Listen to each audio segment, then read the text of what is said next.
नमस्कार, मंडल news bulletin में आपका स्वागत है। आइए पेश करते हैं आज के कुछ प्रमुख व मुख्य समाचार।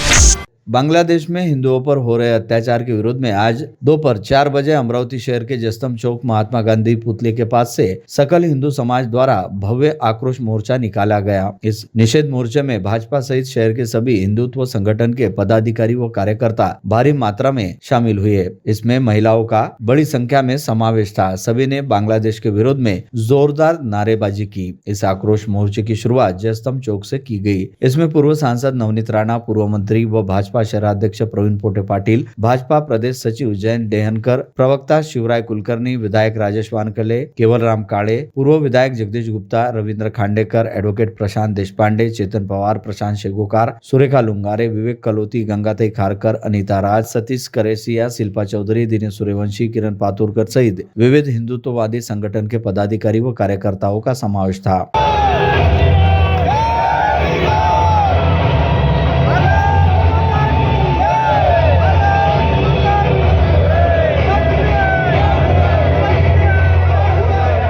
जयस्तंभ चौक से निकला यह भव्य मोर्चा राजकमल चौक पर पहुंचा, जहां सभी ने बांग्लादेश में हिंदुओं पर हो रहे अत्याचार की कड़े शब्दों में निंदा करते हुए भारत सरकार के हिंदुओं पर अत्याचार रोकने के लिए आवश्यक कदम उठाने की अपील की। प्रवीण पोटे पाटिल ने कहा कि बांग्लादेश में हिंदुओं पर हमले, हत्या और हिंसाचार की घटनाओं में लगातार बढ़ोतरी हो रही है। हिंदू, सिख, जैन, बौद्ध समाज के संपत्ति की लूटपाट, महिलाओं पर अत्याचार आदि की घटना गंभीर और चिंताजनक हो गई है। इन अत्याचारों के कारण बांग्लादेश में हिंदुओं का जीवन असुरक्षित हो गया है। इन अत्याचार का विरोध करने वाले इस्कॉन के प्रमुख स्वामी चिन्मय कृष्णदास ब्रह्मचारी को देशद्रोह के झूठे आरोप में गिरफ्तार किया गया है। यह घटना बांग्लादेश के हिंदुओं की आवाज दबाने का प्रयास है। इन अत्याचार के विरोध में सकल हिंदू समाज व शहर भाजपा की तरफ से यह आक्रोश मोर्चा आज निकाला गया। मोर्चे में बांग्लादेश सरकार का निषेध कर वहां हिंदुओं पर हो रहे अत्याचार रोकने का प्रतिपादन भाजपा शहर अध्यक्ष प्रवीण पोटे पाटिल ने किया। इसी तरह अन्य नेताओं के भी भाषण हुए। सभी ने बांग्लादेश में हिंदुओं पर हो रहे अत्याचार की कड़े शब्दों में निंदा की।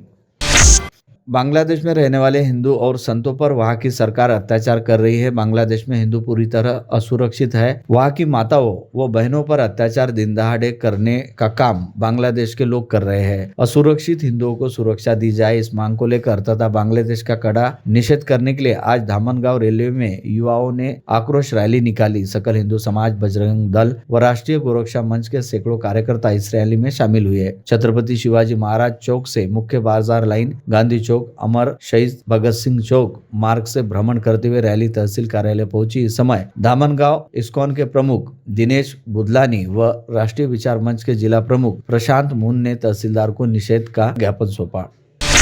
बांग्लादेश में राजनीतिक उथल पुथल होने के बाद गृह युद्ध शुरू हो गया है। इस युद्ध में हिंदू समाज पर अमानवीय अत्याचार हो रहे हैं। हिंदुओं पर हो रहे अत्याचार का मोर्शी में सकल हिंदू समाज द्वारा निषेध किया गया। बांग्लादेश में हिंदुओं पर अमानवीय अत्याचार पर केंद्र सरकार व मानव अधिकार आयोग कार्यवाही करे, यह मांग सकल हिंदू समाज ने उपविभागीय अधिकारी के माध्यम से सरकार से की है। इस आशय का ज्ञापन सरकार को दिया गया है। ज्ञापन में कहा गया कि अंतर्राष्ट्रीय मानव अधिकार आयोग ने बांग्लादेश पर दबाव निर्माण करे और भारत सरकार ने बांग्लादेश के साथ सभी प्रकार का लेन देन रोकना चाहिए। जब तक हिंदुओं पर अत्याचार बंद नहीं होते, बांग्लादेश के सभी हिंदू समाज को सुरक्षा दी जाए। परतवाड़ा धारनी महामार्ग पर वज्जर फाटा के पास दो बाइक आपस में भिड़ी और भीषण हादसा हुआ। इस हादसे में दो युवकों की घटनास्थल पर ही मौत हो गई। इस घटना के बाद काफी देर तक रास्ते का ट्रैफिक जाम हो गया। पुलिस ने घटनास्थल पहुंचकर घटना का पंचनामा किया और रास्ते को सुचारू कर मृतकों के शवों को तत्काल अस्पताल में रवाना किया। दोनों युवकों की जान चली जाने से ग्रामीणों में शोक व्याप्त हो गया है। मृतकों के नाम गजानन शनवारे और अजय जामुनकर बताए गए हैं। भाकपा ने आज देशव्यापी प्रदर्शन के तहत यहां जिलाधिकारी कार्यालय के सामने मणिपुर हिंसा और उद्योगपति गौतम अदानी के मुद्दे पर प्रदर्शन किया। भाकपा ने दोनों मुद्दों को एक कर दिया। उसके राष्ट्रीय काउंसिल सदस्य तुकाराम भस्मे के नेतृत्व में यहां नारेबाजी करते हुए मोदी सरकार से मांग की कि वह मणिपुर में शुरू हिंसा को किसी भी हाल में रोके। उसी प्रकार जेपीसी स्थापित कर उद्योगपति गौतम अदानी की जांच करे। अदानी को अमेरिका में लगे आरोपों के आधार पर गिरफ्तार करने की मांग भी भाकपा ने की है। नागरिकों द्वारा प्राप्त आवेदनों पर निर्धारित समयावधि में कार्यवाही होना आवश्यक है। विभागीय लोकशाही दिन की कार्यवाही के लिए प्राप्त मामलों की संबंधित विभाग द्वारा समय पर रिपोर्ट लेकर मामलों का तुरंत निपटारा होने की दृष्टि से संबंधित विभागों ने हर संभव प्रयास करना जरूरी है तथा की गई कार्यवाही के बारे में संबंधित शिकायतकर्ता को लिखित पत्र द्वारा सूचित किया जाए। यह निर्देश संभागीय आयुक्त डॉक्टर निधि पांडे ने दिए। विभागीय आयुक्तालय के सभागृह में डॉक्टर पांडे की अध्यक्षता में 9 दिसंबर को लोकशाही दिन का कामकाज शुरू हुआ। इस समय वे बोल रही थी। लोकशाही दिन में प्रस्तुत कुल 13 मामलों पर चर्चा कर इसके तहत कार्यवाही करने के निर्देश भी संभागीय आयुक्त ने इस समय संबंधित विभागों को दिए हैं।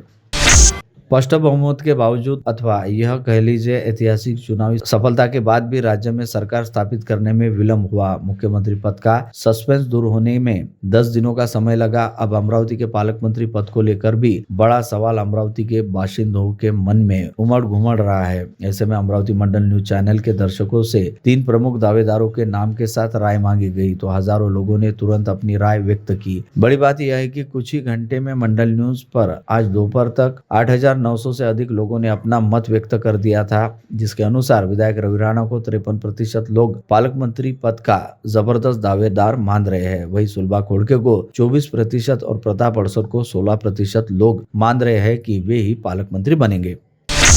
अमरावती विदर्भ का दूसरा सबसे बड़ा शहर है, संभाग का मुख्यालय भी है और शिक्षा और सांस्कृतिक क्षेत्र में दशकों से अंबा नगरी का और जिले का नाम रहा है। ऐसे में अमरावती के पालक मंत्री पद को लेकर उत्सुकता बढ़ने के कई कारण बताए जा सकते हैं, जिसमें एक बड़ा कारण यह भी है कि आज के मुख्यमंत्री देवेंद्र फडणवीस अमरावती के पालक मंत्री का पद संभाल चुके हैं। वैसे भी सीएम फडणवीस का ननिहाल होने से अमरावती के प्रति उनका स्नेह रहा है। बहरहाल अमरावती का पालक मंत्री पद जन जन की चर्चा का विषय बना है तो इसकी कई वजह भी बताई जा रही है।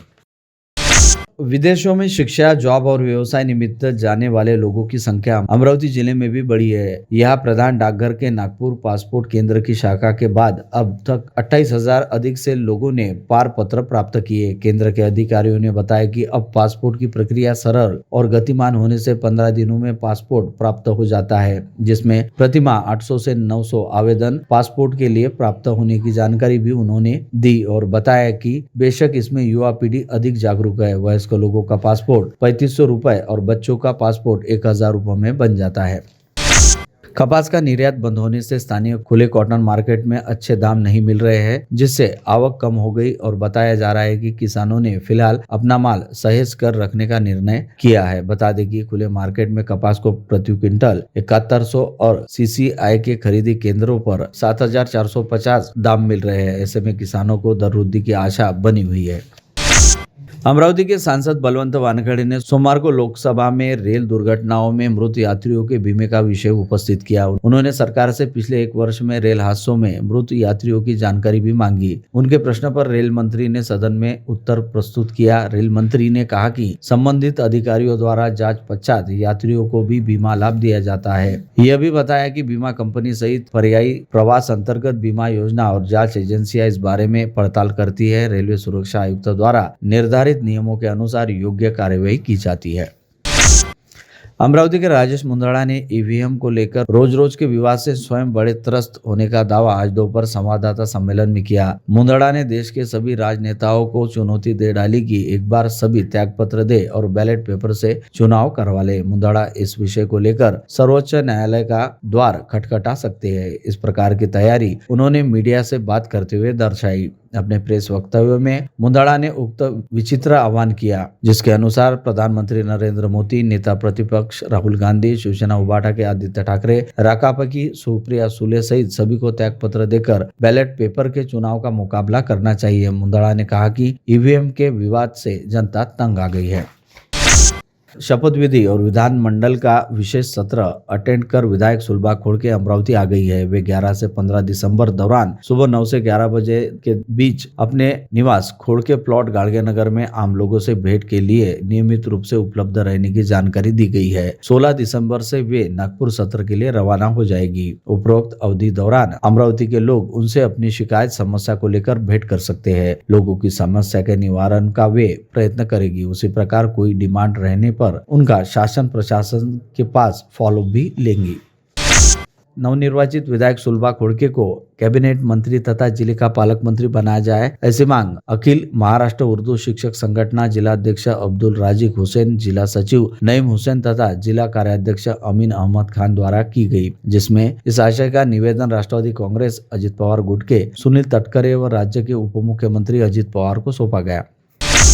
बडनेरा के 4 बार के विधायक रवि राणा को राज्य कैबिनेट में लेने की प्रार्थना करते हुए युवा स्वाभिमान के नेता और कार्यकर्ताओं ने आज मंगलवार का शुभ दिन साध्य कर अमरावती की कुल दैवत अंबा माता की महाआरती की। आचार्य सागर महाराज देशमुख, विधायक राणा के बड़े भाई सुनील राणा, समाजसेवी लप्पी सेठ जाजोदिया, विदर्भ केसरी रहे प्राध्यापक डॉक्टर संजय तिरथकर, वीरेंद्र उपाध्याय और युवा स्वाभिमान के पदाधिकारियों ने श्रद्धा पूर्वक मां अंबा की आरती कर उनसे मन्नत मांगी। विधानसभा चुनाव की करारी हार दरकिनार कर देश के दिवंगत प्रधानमंत्री अटल बिहारी वाजपेयी की पावन स्मृति में शुरू की गई अमरावती हाफ मैराथन अब इस बार की पहचान बननी चाहिए। इस प्रकार से प्रत्येक को इसमें सहभागी होकर और आयोजन में अपना यथोचित योगदान करने का आह्वान वक्ताओं ने गत शाम बडनेरा रोड के कुबडे टावर्स में हाफ मैराथन के कार्यालय का उद्घाटन करते हुए किया। सभी ने तुषार भारतीय के गजब की खेल प्रशंसा की। वह भारतीय ने कहा कि इस दौड़ के साथ महान अटल जी का नाम जुड़ा है, इसलिए इसके भव्य आयोजन में सभी का योगदान होना चाहिए। इस वर्ष 6 लाख के अवार्ड है, आने वाले वर्षों में अवार्ड की राशि लाखों को पार करनी चाहिए। अमरावती में जिला केमिस्ट एंड ड्रगिस्ट एसोसिएशन के संयुक्त तत्वाधान में 7 और 8 दिसंबर के दौरान Sujan pharma box cricket league 2024 का आयोजन Lords big box turf old bypass road यहाँ किया गया था। यह स्पर्धा जिले के केमिस्ट भाइयों के बीच आपसी सहयोग को प्रोत्साहित करने के उद्देश्य से रखी गई थी। इस स्पर्धा के तीसरे संस्करण का उद्घाटन 7 दिसंबर को राज्य संगठन के सदस्य प्रवीण देशमुख, जोन अध्यक्ष संजय बोबड़े, जोन सदस्य दीपक सोमैया, जिला अध्यक्ष सौरभ मालानी, सचिव राजाभाई नानवानी की उपस्थिति में किया गया। 10 टीमों के 90 खिलाड़ियों ने स्पर्धा में सहभाग लेकर अपना खेल प्रतिभा का प्रदर्शन किया। महापालिका के स्पर्धा परीक्षा अध्ययन केंद्र को पुनः सफलता मिली है। अब 5 विद्यार्थियों का विविध प्रशासकीय पदों पर चयन और नियुक्ति हो गई है। उनमें अंकुश कंटाले, मयूरी गणवीर, मयूरी गादरे को जिला न्यायालय में कनिष्ठ लिपिक के रूप में, रेणुका भोजने को ठाणे जिला न्यायालय में और राजपाल लोखंडे को नागपुर कारागृह में पुलिस सिपाही पद पर नियुक्ति मिली है। बांध से सिंचाई के लिए दिए जाते पानी के 2,74,00,000 रुपए के बिल बकाया होने की जानकारी अधिकारियों ने दी। लोग सरकार द्वारा तय दरों पर भी पानी के बिल अदा नहीं कर रहे हैं, जबकि सिंचाई के लिए उन्हें अपर वर्धा बांध से समय समय पर भरपूर पानी उपलब्ध किया गया है। अमरावती में पानी उपयोग संस्थाएं भी कार्यरत है, जबकि 154 संस्थाओं का पंजीयन हो रखा है। उधर विभाग की बात करें तो 484 पद रिक्त पड़े हैं। महापालिका के अतिक्रमण विरोधी दस्ते के प्रमुख योगेश कोल्हे, निरीक्षक अंसार अहमद के मार्गदर्शन में सोमवार 9 दिसंबर को शहर के विभिन्न भागों से अतिक्रमण साफ किया गया। मनपा ने दावा किया कि बड़ी कार्रवाई करते हुए 5 ट्रक सामग्री जब्त की गई, जिसमें राजकमल चौक से गांधी चौक से इतवारा बाजार, चौधरी चौक से विलासनगर, शेगावना का कटोरा रोड से सड़क किनारे के अतिक्रमण हटाए गए। बडनेरा रेलवे परिसर के कुछ मकानों पर रेलवे प्रशासन की तरफ से बुलडोजर चलाने की कार्यवाही सोमवार को सुबह 11 बजे के दौरान की गई। रेलवे परिसर में कुल 30 से 35 मकान है, इसमें से 7 से 8 मकान जमींदोज किए गए। नागरिकों के अनुरोध के बाद इस कार्यवाही को फिलहाल ब्रेक लगाया गया, लेकिन तत्काल यह कार्यवाही की जाएगी, ऐसी सूचना रेलवे प्रशासन द्वारा दी गई। महापालिका ने संपत्ति कर के भुगतान हेतु 31 दिसंबर तक डेडलाइन दी है। इसके बाद कर का भुगतान करने वालों को 2% की दर से ब्याज चुकाना होगा। मनपा ने कर वसूली तेज कर दी है। शनिवार रविवार को विभिन्न भागों में कैंप लगाकर वसूली की जा रही है। मनपा का कहना है कि लोगों की सुविधार्थ वह इन शिविरों का आयोजन कर रही है, जिसका लाभ संपत्ति धारकों को लेने का आह्वान मनपा ने किया है।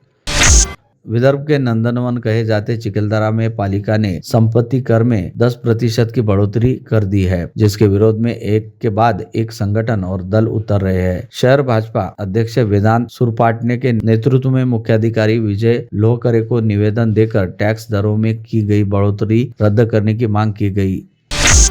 नीमा द्वारा निर्माण की जा रही नई समाज के लिए आदर्श स्थापित करेगी, ऐसा भाजपा शहराध्यक्ष तथा पूर्व विधान परिषद सदस्य प्रवीण पोटे पाटिल ने कहा। वे नीमा अमरावती शाखा की नई इमारत के भूमि पूजन समारोह के अवसर पर बोल रहे थे। उनके हस्ते इमारत का भूमि पूजन भी किया गया। राजस्व सेवक तहसील चांदूर बाजार कार्यालय के रविंद्र भागवत राव तायडे ने सिपाही संवर्ग के पदों में से कोतवाल के लिए राजस्व सेवक आरक्षित कोटे में से तत्काल नियुक्ति प्रक्रिया की जाने की मांग को लेकर आज जिलाधिकारी कार्यालय के सामने अपने सहयोगियों के साथ अनशन की शुरुआत की। 4 दिसंबर को उन्होंने जिलाधिकारी कार्यालय में अनशन किए जाने की सूचना दी थी, जिसमें उन्होंने कहा था कि कोतवाल राजस्व सेवक संवर्ग के सिपाही पद पर 40% नियुक्ति करने का शासन निर्णय है। सिपाही संवर्ग में नियुक्ति देते हुए कुछ निकष निश्चित कर नियुक्ति दी जाती है, जिसमें कोतवाल पद के लिए 10वीं कक्षा उत्तीर्ण होना, उम्र 45 साल और उसका कोतवाल संवर्ग में सतत 5 वर्ष सेवा कार्य होना आवश्यक है। परतवाड़ा के अमरावती मार्ग पर स्थित पेट्रोल पंप व साईनाथ मोटर्स के बीच वाली खाली जगह पर रविवार की रात को 10 बजे के दौरान अमरावती के सुशिक्षित प्रतिष्ठित परिवारों के युवक युवतियों ने बड़ा हुड़दंग किया। पेट्रोल पंप संचालक और अन्य लोगों से झगड़ा किया। वहां सैकड़ों लोगों की भीड़ भी जमा हो गई और फिर पुलिस को बीच बचाव कर विवाद को निपटाना पड़ा। साथ ही पुलिस सभी युवक युवतियों को अपने साथ थाने लेकर गई। खबर है कि इन युवक युवतियों को पुलिस ने समझाइश देकर छोड़ दिया। साइबर अपराधियों के झांसे में सुशिक्षित व उम्रदराज लोग भी आसानी से फंस रहे हैं। शहर में पुलिस तक पहुंचे 2 मामलों में उत्कर्ष नगर के युवक और श्याम नगर की बुजुर्ग महिला के साथ साइबर फ्रॉड हुआ है, जिसमें 7.27 और 2.96 लाख रुपए ठग लिए गए हैं। दोनों ही प्रकरणों में पुलिस ने सूचना तकनीकी अधिनियम की धाराओं के तहत अपराध दर्ज कर आरोपियों की खोजबीन शुरू की है। पुलिस को शिकायतकर्ताओं ने कुछ मोबाइल नंबर और ईमेल पते दिए हैं, जिसके आधार पर जांच अधिकारी योगेश चौहान और उनका दल आरोपियों का पता लगाने की कोशिश कर रहे हैं। पशु पक्षी और मनुष्य के लिए भी घातक हो चले नायलॉन मांझे पर महापालिका द्वारा बैन लगाने के बावजूद उसकी खरीद फरोख्त करने का सिलसिला शहर में शुरू है। ऐसे में फ्रेजरपुरा पुलिस ने दस्तूर नगर के पास योगायोग कॉलोनी में रुपेश दीवान के यहाँ छापा मारा। वहाँ लगभग 12,500 रुपए का माल बरामद कर आरोपी दीवान को हिरासत में लिया गया है। 40 साल के रुपेश के विरुद्ध पुलिस ने विविध धाराओं के तहत अपराध दर्ज किया है।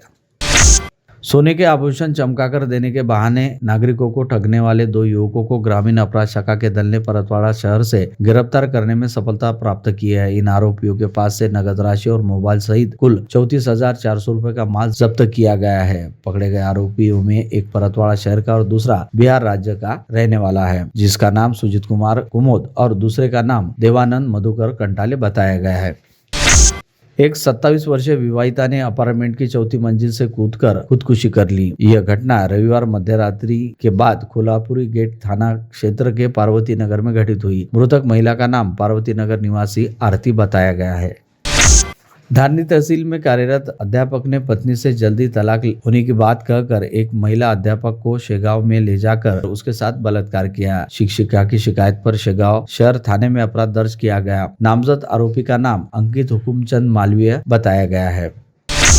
अकोला एसीबी के दल ने आज दोपहर में अकोला के महावितरण को जोरदार झटका दिया। इस घटना से महावितरण कंपनी में खलबली मच गई। महावितरण सब सेंटर के एक टेक्नीशियन को 27,000 रुपए की रिश्वत लेते हुए रंगे हाथ पकड़ लिया। जानकारी के मुताबिक अकोला के मलकापुर के पास के महावितरण के सब सेंटर के एक रिश्वतखोर टेक्नीशियन को 27,000 रुपए की रिश्वत लेते रंगे हाथ पकड़ लिया। पकड़े गए आरोपी का नाम संदीप वानखड़े बताया गया है।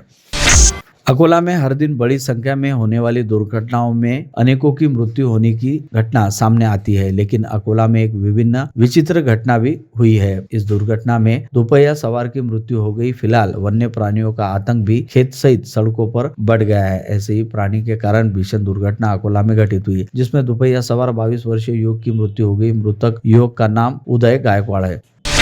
अंजनगांव वन विभाग में बाघ के शिकार की जांच कर रहे दल पर सोमवार को बल्लारखेड़ ग्राम में लोगों ने हमला कर दिया। भयंकर पथराव में जांच दल बाल बाल बचा, किंतु वाहन की भारी तोड़फोड़ हमलावरों ने कर दी, जिसके बाद पुलिस ने धरपकड़ अभियान चलाकर कई पत्थरबाजों को हिरासत में लेने का समाचार है।